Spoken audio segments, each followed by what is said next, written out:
स्वयंवर एक दो दिन नहीं चला, महीनों वर्षों चला है स्वयंवर। धनुष रख दिया गया, लोग आते थे, कोशिश करते थे और चले जाते थे। आज विश्वामित्र ने कहा कि हे राजन, एक बार आप वो शिव धनुष राम जी को भी तो दिखाओ, एक बार दिखाओ। जनक जी बोले हाँ क्यों नहीं, चलिए राम जी हम आपको वो शिव धनुष दिखाते, चलो। विश्वामित्र ने कहा नहीं, राम जी धनुष के पास नहीं जाएंगे, धनुष को ही राम के पास लाना पड़ेगा। तो इसके पीछे कोई गुरु का अभिमान नहीं है, इसके पीछे केवल एक लीला है कि मानो आज गुरु विश्वामित्र जी संपूर्ण मिथिलावासियों को ये बतला देना चाहते थे कि अरे मिथिलावासियों, जल्दी से अपने कार्य से मुक्त होकर तुम जनक के दरबार में आ जाओ, क्योंकि आज यहाँ सीताराम जी की मंगल में लीला संपन्न होने के लिए जा रही है। अपूर्व भाव से धनुष को महल में लाया गया है, कहां तक वर्णन किया जाए महाराज। और अपूर्व भाव से धनुष को रखा गया है। विश्वामित्र ने कहा राम जाओ, जाकर इस शिव धनुष के ऊपर प्रत्यंचा चढ़ा दो। राम जी चाहते तो जाते और शिव धनुष पर प्रत्यंचा चढ़ा देते, लेकिन राम ने ऐसा नहीं किया। राम जी उठे, पहले जमीन पर साष्टांग लेटकर अपने गुरु विश्वामित्र को प्रणाम किया है, फिर गए शिव धनुष को प्रणाम किया, शिव धनुष की परिक्रमा दी है, आंख बंद कर कर भगवान शिव का स्मरण किया है। हे भगवान तुम्हारी जय हो, तुम्हारी जय हो। हे भगवान मुझे शक्ति दो कि मैं तुम्हारे धनुष के ऊपर प्रत्यंचा चढ़ा सकूं। जैसे ही भगवान श्री राम ने आंख बंद करी, वैसे ही कैलाश से भगवान शिव अपने आसन से खड़े हो गए। हे भगवान मैं तुम्हें प्रणाम करता हूं। हे राम तुम कितने दयालु, अरे तुम नजर डाल देते तो मेरे धनुष तो खंड खंड हो जाता, लेकिन तुम तो बड़े ही कृपालु और दयालु हो। और भगवान श्री राम ने एक ही हाथ से धनुष उठाया और जैसे ही प्रत्यंचा चढ़ाने लगे, धनुष सोचने लगा। देखो बहुत ध्यान से सुनना, यहां चेतन की बात नहीं हो रही, यहां जड़ की बात हो रही है। चेतन जिसमें प्राण हो, जड़ जिसमें प्राण ना हो। हम लोग चेतन हैं, लेकिन ये बात क्या है, बोले जड़, इसके अंदर कोई प्राण नहीं है। तो आज जड़ धनुष विचार कर रहा है कि यदि मुझे तोड़ने में मेरे राम को परिश्रम करना पड़ा तो मेरा धनुष होना तो कलंकित हो जाएगा। इसलिए आज जैसे ही राम ने प्रत्यंचा का स्पर्श किया, धनुष आंखों से आंसू बहाने लगे। अरे जीवन में जीने के तो लाखों मौके मिलेंगे, लेकिन राम के हाथों मरने का मौका बार बार नहीं आएगा। तो आज धनुष स्वयं दो भागों में टूटकर राम के हाथों में गिर गए। अपूर्व भाव से भगवान की जय जयकार होने लगी है। सीता जी को बुलाया गया है, दो सुदासियां जिनके उत्तरीय को खींचती हुई लेकर आ रही है। आज प्राणनाथ और प्राण प्रिय दोनों आमने सामने आ रहे हैं। सीता जी मंद मंद गति से मुस्कुराती हुई अपने हाथ में माला लेकर राम जी के सम्मुख जा रही है। सीता जी सामने आकर खड़ी हो गई हैं और सीता जी ने जैसे ही राम जी को देखा, सीता जी के आनंद की कोई सीमा न रह गई है। और जैसे ही सीता जी राम जी के कंठ में हार डालने लगी, वैसे ही राम जी तन के खड़े हो गए। सीता जी ने कहा ये क्या हुआ ये इतने तनके क्यों खड़े हो गए हैं? सीता जी ने जो वाणी की भाषा है ना, ये हम जैसे साधारण लोगों के लिए है, रघुनाथ के लिए नहीं है, सीता जी के लिए नहीं है। वहां दोनों के शब्द तो मौन है, बहुत ध्यान से सुने, वहां दोनों के शब्द तो मौन है, लेकिन दोनों आंखों से बात कर रही है।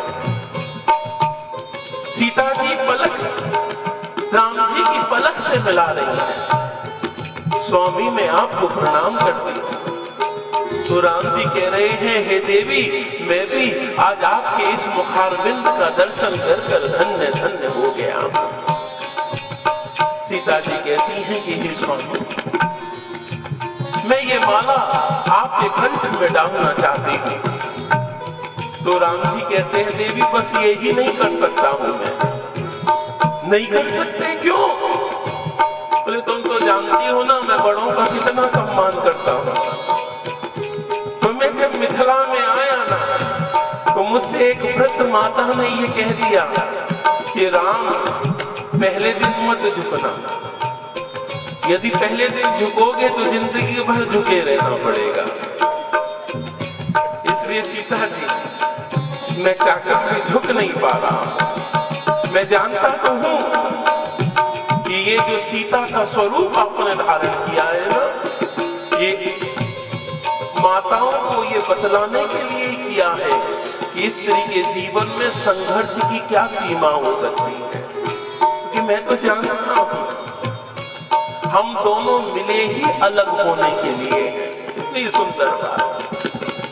ये बातें कहां चल रही हैं? ये बातें आंखों ही आंखों में चल रही है।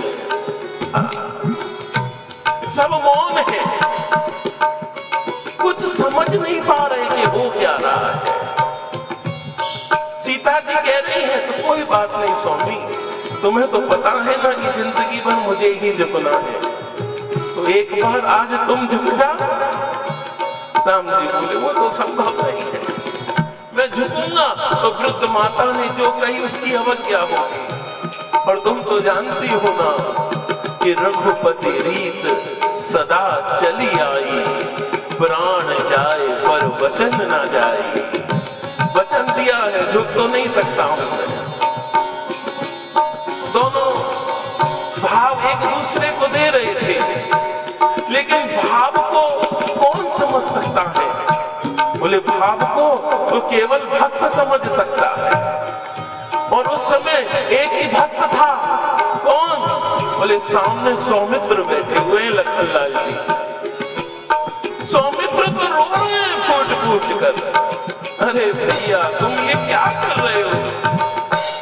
अरे एक मृणाल पर तो केवल एक पुष्प शोभित होता है, लेकिन मेरी भाभी की कोमल कोमल भुजाओं पर हजारों फूलों का भार आ रहा है, और तुम कितने कठोर हो रहे हो।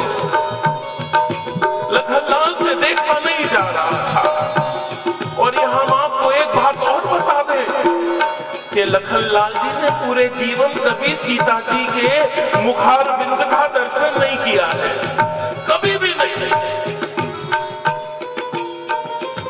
क्योंकि लखनलाल जी की नजर कभी सीता जी के चरणों से ऊपर उठी ही नहीं है। वो नहीं जानते कि सीता जी कैसे हाथ के पहनती है, कैसे कानों के पहनती है, कैसे गले का हार पहनती है। लखनलाल तो कहते हैं कि ना के यूर जाना बिना जाना बिकुंडल। मैं नहीं जानता, मैं तो केवल इतना जानता हूं कि सीता जी के बिछिए कैसे हैं, क्योंकि मुझे ये तो पता है, क्योंकि मैं माता के चरणों का दर्शन करता हूं। अब रघुनाथ से नहीं देखा गया कि लखनलाल रो रहे हैं, लेकिन प्रतिज्ञा में बंधे हुए। तो आज भाग से, नजरों से राम जी ही लखनलाल को कह रहे हैं कि सौमित्र मैं बड़े धर्म संकट में पड़ गया, अब तो तुम ही मुझे इस संकट से निकाल सकते हो। तो लखनलाल कह रहे हैं, भाई मैं बैठा हूं, भैया चिंता मत करना। और आज लखनलाल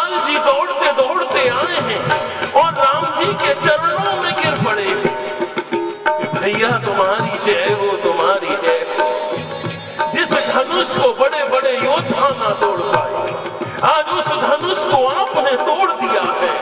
आपकी कीर्ति तो संसार में सिद्ध हो गई है।